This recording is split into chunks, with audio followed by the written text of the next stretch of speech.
একটা বিষয় সেটি তো আমরা সবাই স্পষ্টভাবে বলতে চাই যে সর্বগ্রাসী যে দুর্নীতি সেটি বাংলাদেশের ইতিহাসে একটা কালো দাগ হয়ে রয়েছে। এই দুর্নীতি বাংলাদেশে একটা ক্যান্সারের রূপ ধারণ করেছে। এই ক্যান্সার অপসারণের প্রক্রিয়া ইতিমধ্যে আমরা দেখেছি অন্তর্বর্তীকালীন সরকার তারা শুরু করেছে, কিন্তু এই ক্যান্সার অপসারণ প্রক্রিয়া যে কত দূর হবে, কতদিন লাগবে, সেটি কিন্তু এখন আমাদেরকে একটা প্রশ্নবোধক চিহ্ন তৈরি করেছে। পারবে কি অল্প সময়ের মধ্যে ক্যান্সার অপসারণ করতে? যে ক্যান্সার আজকে রন্ধে রন্ধে শরীরের সমস্ত জায়গায় ছড়িয়ে গিয়েছে, যে কালো দাগ আজকে সমস্ত অঙ্গে সমস্ত প্রতিষ্ঠানে সর্বাঙ্গে ব্যথা ওষুধ দিবে কথার মতো অবস্থা হয়েছে, তাহলে কিন্তু সেই ক্যান্সার দূর করতে হলে সেই ক্যান্সার অপসারণের পরে কিন্তু আবার কেমিওথেরাপিও লাগবে। সুতরাং এই ক্যান্সার দূর করবার যে প্রক্রিয়া অন্তর্বর্তীকালীন সরকার শুরু করেছে, এই প্রক্রিয়া অব্যাহত রেখে বাংলাদেশের দুর্নীতিকে দমন করে আমরা বাংলাদেশকে একটা মানবিক রাষ্ট্র হিসেবে আমরা পরিচালিত করতে চাই। আমরা দুর্নীতি দমন কমিশনের কথা বারবার এসেছে। দুর্নীতি দমন কমিশনে যারা আজকে নখদন্তহীন বাঘ হিসাবে কাজ করছেন, কারা তাদেরকে নখদন্তহীন বাঘ হিসাবে তৈরি করেছে? কী কারণের জন্য তারা নখদন্তহীন বাঘ হিসাবে নিজেদেরকে তৈরি করেছে? কী কারণের জন্য আজকে দুদক নিয়ে এত প্রশ্ন উঠেছে? কী কারণের জন্য বলা হয় যে একটা কালো মানুষকে সাদা করার প্রক্রিয়া হচ্ছে গিয়ে সেই দুর্নীতি দমন কমিশন ফটোস্টেট মিশনের মতন একজন দুর্নীতিবাজকে সেখানে নিয়ে যাওয়া হলো, সেখানে তাকে সে সাদা কাগজ দিয়ে বের করে দিয়ে তাকে দুর্নীতি থেকে মুক্ত করে দেওয়া হলো। কী কারণের জন্য আজকে দুর্নীতি দমন কমিশন দেখা গেছে যে বিরোধী রাজনৈতিক মতের দলের লোকদেরকে নিষ্পেষিত করবার জন্য তাদেরকে দুদকের বারান্দায়, কোর্টের বারান্দায় তাদেরকে বারবার নিয়ে হাজির করেছে, অথচ অপরাধীদেরকে, যাদের অপরাধের কথা এখন আমরা শুনতে পাচ্ছি এই স্বৈরাচার সরকার পতনের পর, আওয়ামী লীগ সরকার পতনের পর, সেই প্রকৃত অপরাধীদেরকে একটাবারও কিন্তু দুর্নীতির কাঠগড়ায় আমরা এই দুদকে গিয়ে দাঁড়াতে দেখিনি। সে কারণের জন্য বলতে হচ্ছে আজকে এই দুর্নীতি দমন কমিশনকে যারা দন্ত এবং নখহীন বাঘে পরিণত করেছে তাদেরকেই কিন্তু একটু আইনের আওতা আনবার জন্য আমি অন্তর্বর্তীকালীন সরকারের কাছে অনুরোধ করছি।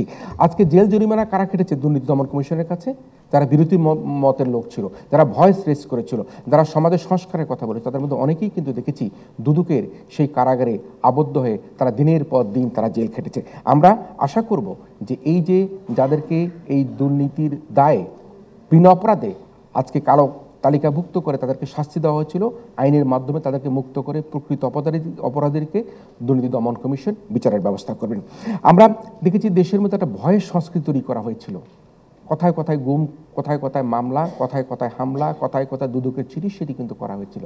আমরা শেখ হাসিনা সরকারের পতনের সময় আমরা দেখেছি বাংলাদেশকে $100 বিলিয়ন বেশি বিদেশি লোনের মধ্যে ফেলে রাখা হয়েছিল। বাংলাদেশে থেকে এই 15-16 বছরে পাচার হয়ে গেছে 150 কোটি বিলিয়ন ডলারের মতো এখান থেকে পাচার হয়ে গিয়েছে।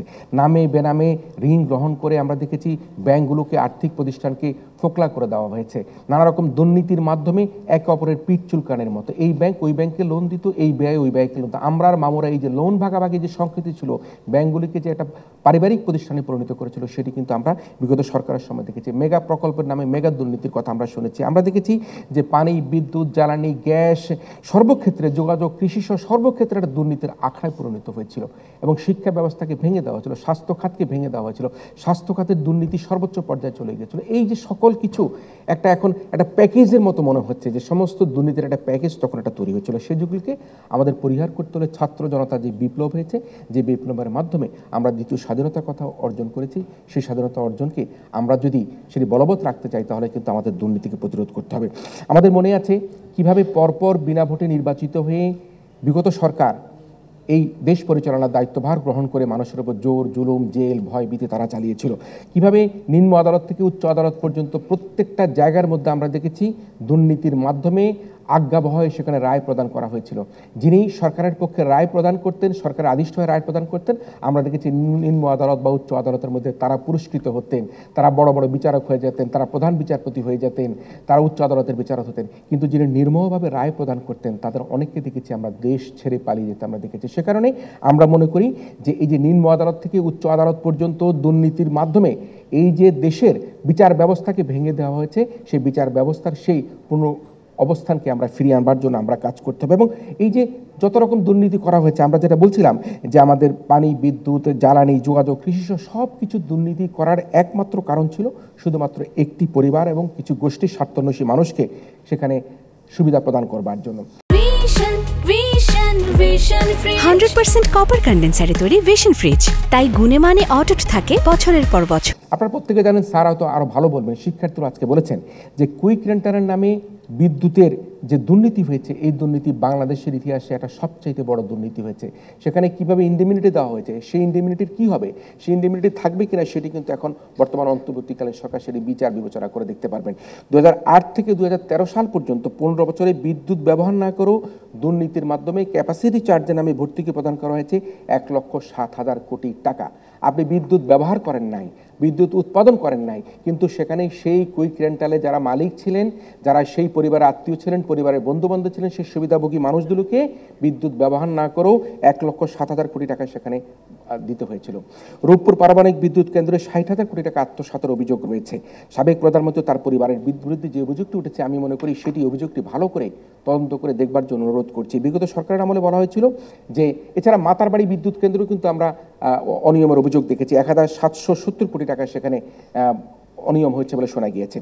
আমরা বিগত সরকারের আমলে নিশ্চয়ই গণমাধ্যমের বন্ধুরা দেখেছেন, বিগত সরকারের আমলে বলা হয়েছে বিদ্যুৎ আর কাউকে গিয়ে বিদ্যুৎ কেন্দ্রে গিয়ে বিদ্যুৎ নিতে হবে না, বিদ্যুৎ অফিসে গিয়ে বিদ্যুৎ নিতে হবে, বিদ্যুৎ ফেরি করে সেখানে বিক্রি হবে, ফেরি করে ঘরে পৌঁছে দিতে হবে। কোথায় গেল সেই বিদ্যুৎ?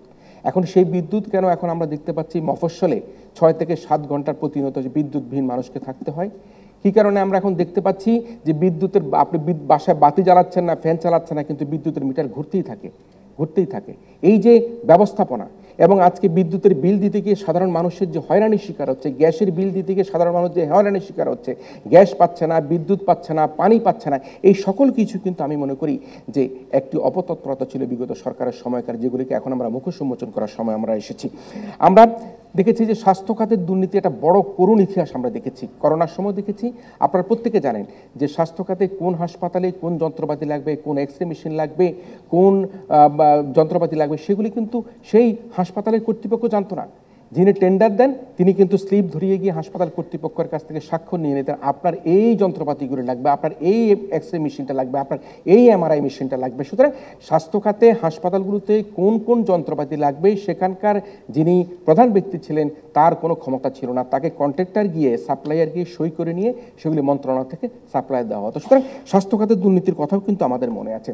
আমরা বিগত সরকারের সময় 2015 থেকে 23 সাল পর্যন্ত এই 9 বছরে দেখেছি সিএসআর ফান্ডের নামে ব্যাংকের, আপনারা দেখেছেন একজন দাঁড়িয়ালা ভদ্রলোক ছিলেন, ব্যাংক থেকে সিএসআর ফান্ড নামে 7,000 কোটি টাকা সেখানে নেওয়া হয়েছে। সেই ফান্ড কোথায় যেত, কার কাছে যেত, কিভাবে খরচ হতো সেই সিএসআর ফান্ডের টাকা, আমরা কিন্তু সে পূর্ণাঙ্গ ব্যাখ্যা আমরা পাইনি। এবং তার মধ্যে আমরা দেখেছি যে 3,000 কোটি টাকা খরচ করা হয়েছে শুধুমাত্র মুজিব পরিবারের নানা রকম কার্যক্রমের জন্য।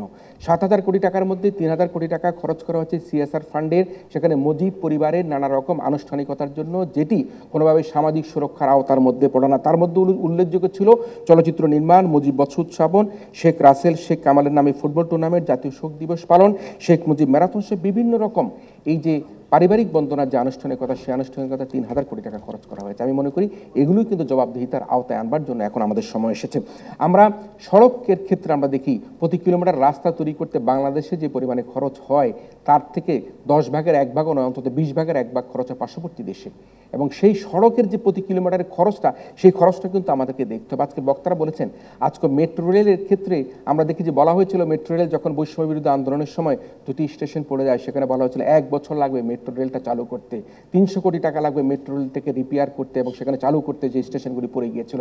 কিন্তু আমরা দেখেছি মাত্র 25-30 দিনের মাথায় সেই মেট্রো রেল চালু হয়ে গেছে, এবং সেখানে 40 থেকে 50 কোটি টাকা হইলেই সেই মেট্রো রেলকে আমরা সম্পূর্ণভাবে যে স্টেশনগুলি পড়ে গেছে তাদেরকে আমরা রিপেয়ার করে আমরা পুনরায় চালু করার জন্য যে ব্যবস্থা সেটি আমরা করতে পারবো। তাহলে কি দেখা যাচ্ছে, আপনার যখন আপনি ভালো থাকবেন তখনও চুরি, যখন আপনি খারাপ থাকবেন তখনও চুরি, শাকের করাতের মতো একটা অবস্থা ছিল। আপনি যখন বন্যা হবে আপনার ত্রাণের নামে চুরি হতো, আপনি যখন আগুনে পুড়ে যাবে তখন ওই পোড়া মানুষগুলিকে নিয়ে সেখানে চুরি হতো। এই যে চুরির একটা বন্দোবস্ত চলছিল, সেই বন্দোবস্ত থেকে কিন্তু আমাদেরকে বেরিয়ে আসতে হবে। আমি একটা কথা শেষে বলতে চাই, আমার দেশের কৃষক, কামার, কুমার, রিক্সা চালক, ঠেলাগাড়িওয়ালা তারা কিন্তু দুর্নীতি করে না, তারা দুর্নীতির আশেপাশে যায় না। আজকে ক্ষুদ্র ব্যবসায়ী, প্রান্তিক ব্যবসায়ী তারা দুর্নীতি করতে পারে না। দুর্নীতি করে এদেশের শিক্ষিত মানুষ, যারা সরকারের রাষ্ট্রের সুবিধা ভোগ করছে, যারা নানা রকমভাবে প্রণোদনা গ্রহণ করছে, যারা ব্যাংক ঋণ নিচ্ছে, সেই হোয়াইট কলার মানুষগুলো কিন্তু এদেশের দুর্নীতির প্রধান আশ্রয় করে থাকে বলে আমাদের কাছে অভিযোগ হয়েছে। সে কারণে বলি, এই কামার, কুমার, কৃষক, রিক্সা চালক, ঠেলাগাড়ি, আমাদের এই প্রান্তিক মানুষগুলোকে যদি আমরা রক্ষা করতে চাই, তাহলে দুর্নীতিমুক্ত করে বৈষম্যহীন একটা সমাজ ব্যবস্থা আমাদেরকে তৈরি করতে হবে। আমাদেরকে মনে রাখতে হবে বাংলাদেশে এখন যেরকম অবস্থা চলছে, আয় বৈষম্য যেভাবে চলছে, মুদ্রাস্ফীতি, মূল্যস্ফীতি যেভাবে চলছে, যদি এভাবে চলতে থাকে তাহলে কিন্তু আমরা আমাদের সাধারণ মানুষকে স্বস্তি দেওয়ার জন্য যে বৈষম্য বিরোধী আন্দোলনের মাধ্যমে ছাত্র জনতা যে বিজয় অর্জন করেছে সেই বিজয়কে আমরা ধরে রাখতে পারবো না। তবে সবশেষে একটা কথা বলতে চাই, সেটি হচ্ছে গিয়ে দুর্নীতি প্রতিরোধের জন্য ব্যক্তিকে যেমন সচেতন হতে হবে, সিস্টেমকেও কিন্তু সেখানে কাজে লাগাতে হবে। আইন যেমন লাগবে, ব্যক্তির সচেতনতা লাগবে। আইন এবং ব্যক্তি সচেতনতা এবং সিস্টেম, এই দুটাকে যদি আমরা চালু করতে না পারি, আমরা বলবৎ করতে না পারি, তাহলে কিন্তু আমরা আমাদের বাংলাদেশকে দুর্নীতি মুক্ত করে যে ক্যান্সারের রূপ ধারণ করেছে সেই ক্যান্সার থেকে আমরা মুক্তি পাবো না।